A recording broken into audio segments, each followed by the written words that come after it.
Hello, friends. Welcome back. We have more things to talk about, so sit back, grab a nice beverage, crack it open. Let's get going. I will make no promises. I'm hoping this is the last time I have to talk about gerrymandering unless something else crazy is going on. But there's a big situation happening in Tennessee right now that I think is important to talk about and important to mention. And that, dear viewers, is talking about the situation that happened with a handful of the Democratic representatives in the state legislature for Tennessee being barred from entry for the House floor, as well as Tennessee passing a redistricting that removes the last primary black district.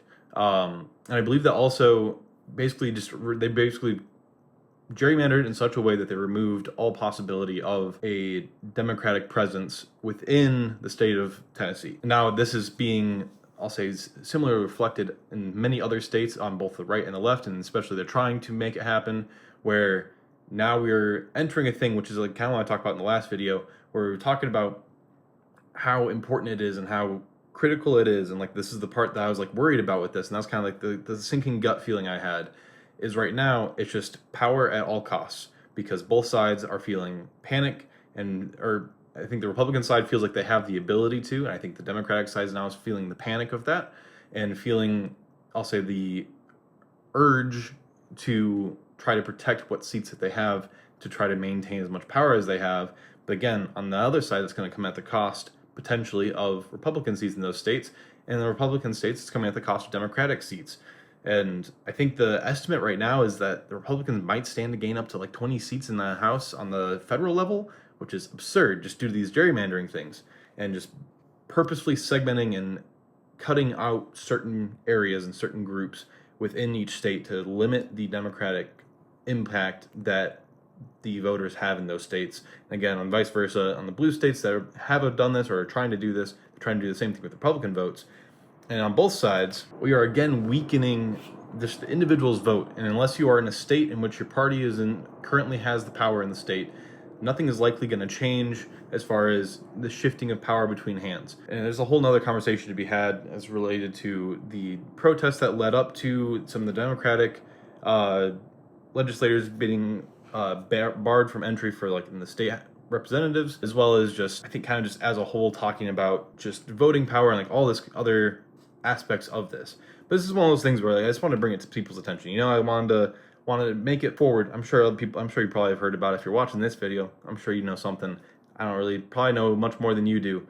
But I think the more people talk about it, the more people voice their concerns with states doing power grabs in order to try to maintain whatever body has power in that state right now, trying to pursue that, trying to push for that. I think unless we start really like voicing our opinions and making our concerns known, I don't think it's going to get better. I think that might get us to a point where we're in a rut where if you live in a state that doesn't vote your party, your voice isn't going to be heard, or it's not going to be heard in the same way, at least via vote and via your voting power. Your vote's not going to hold the same weight that it normally would or normally should within each state. And for obvious reasons, this is a problem.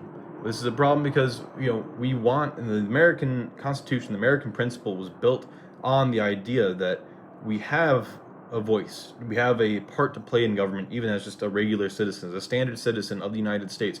You have a part to play in electing someone that you think is going to be fit for the job to be in the government, to be in that position of power in order to best represent yours and your neighbors and your friends, your family, even your enemy, like trying to best represent your interests and the people's interest. And that was the whole idea. And as soon as we start getting away to that, if every state starts redistricting and getting to the point where if you want your vote to be heard, you have to live in a state that was going to align with your vote. But then also that damages third party groups and other like entities that also should have a strong chance and a strong opportunity or an equal opportunity to get to government because again, I don't think it's going to be the best option for everybody to say you have option A or option B. And that's only two options. Like if you want your vote to count, to matter, if you want your voice to matter, you can choose either A or B and that's it. That seems stupid to me. That seems counterintuitive because we have so many great third parties that just don't get the same kind of screen time or the same kind of credit because it's not the people that have the money and people that have the power within the government as it currently stands. And since There's a very defeatist attitude around it, and I understand it because, again, I think the closest a party's gotten as far as third party just was recently and had like 1.6% of the vote. I think it was the Libertarian Party a number of years ago, that was huge. Like that was a big uptick in like from what it had been previously. But when you talk to people and like if you told them, hey, I voted Libertarian, they're gonna say, oh, you threw your vote away then. And like that's one of those things that also sucks is there's just not a good outlet for people that don't necessarily agree with the A or the B, and they feel trapped. They feel like you have to choose one of them, choose the lesser of the evils. And I don't think that's what the intention was when we set up all this great infrastructure and all this great backbone to what our country is and where our country is supposed to be, especially when it comes to the democratic process and trying to make your voice heard and allow the citizens to make their voice heard, but still have an efficient and effective government. And there's a lot of places and a lot of people that I think feel disenfranchised or discouraged from making their voice heard or from being more active out in that scene because you only are given option A or an option B. And if neither of those align with where you want to be, then what are you going to do?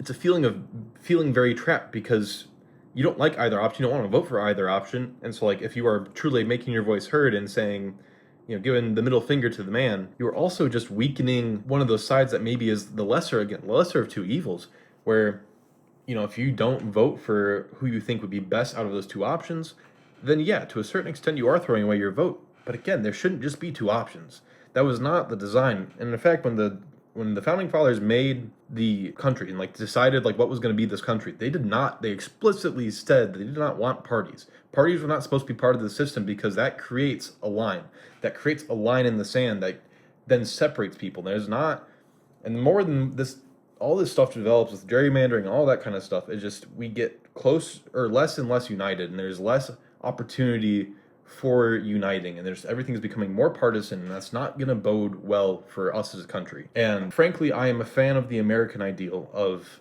where anyone can be anything when they try, pull yourself up by the bootstraps, that kind of mentality. And that's not to say that everyone should just be on their own, help yourself, whatever, that there's no support. Because people need support too.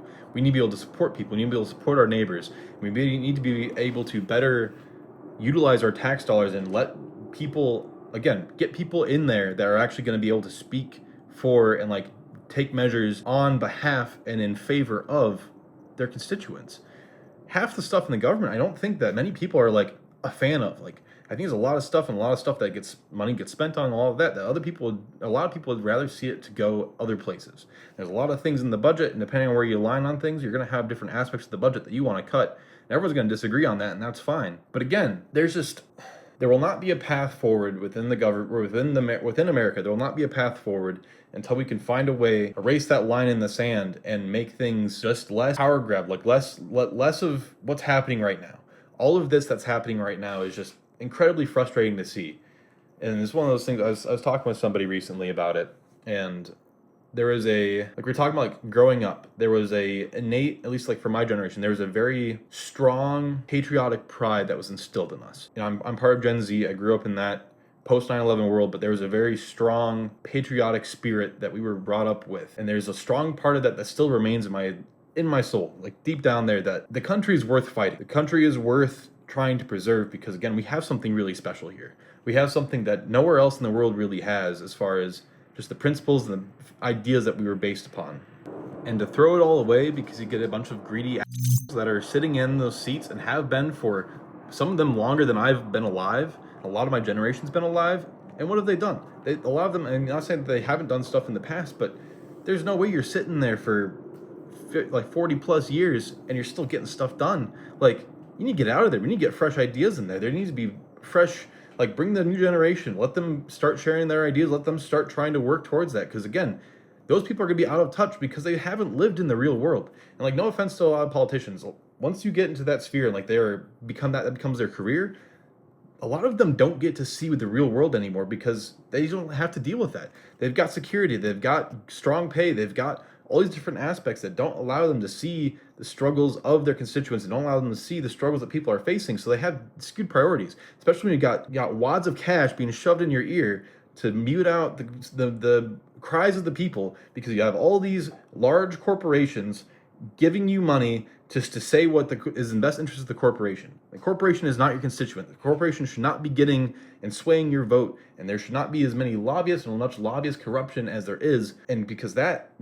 is just it's adding fuel to the fire. And I know I'm going off on a rabbit hole right now. We started with protests and legislators being barred out of the House of Reps in Tennessee, as well as you got the whole gerrymandering thing, and all the dominoes are starting to fall. And it's really just bothering me. I think I don't know what the solution is. I don't know how we get back to that center line. I don't know if it's you just remove the parties, how people are going to deal with like not having a party to align with, if there's just going to be fallout from that. But I don't know what it is. I don't know what it is that needs to be done, but something needs to change. And if one of you all has an idea, please throw it in the comments below. I will love to engage with that. I'd love to talk with any of you about that, about any of this. And like, I just want to better understand where other people are coming from on this, and just like try to understand what the path forward looks like. Because again, as it currently stands, I don't got it.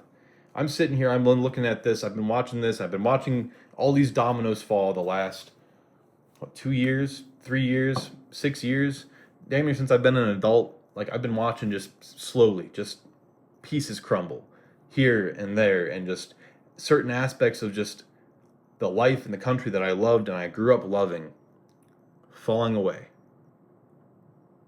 And that sucks. That is very challenging to sit here and just watch happen. But at the same time, I don't know what to do. I don't know what to do as just me. I am one person, I am just me.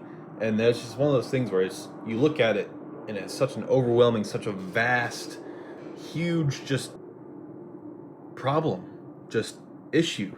And there's just so many people that are impacted by it, but it doesn't seem like anyone is doing anything about it. As soon as they do, then they get shut down by some group or another. And just, I don't know. Again, I would love to hear from anyone in the comments. Talk to me.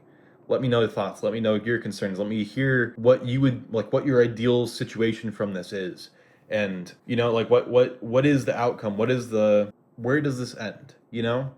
And right now I see where it ends, and it's not a good picture. It's not a good look. I wanna find a way to change that. I'm working on finding a way to change that. I don't know what that is. Again, I'm just some dude. I'm a dude sitting in my office, got computers and art and whatever, but politics isn't my job. It's not what I do for a life. Egging me on and sitting in the back of my mind, and just it's a very, very large elephant in the proverbial room of America right now. And I don't know where the take the first bite is. So if you know, let me know. And thank you all for watching. I hope you have a beautiful day. And until next time, goodbye.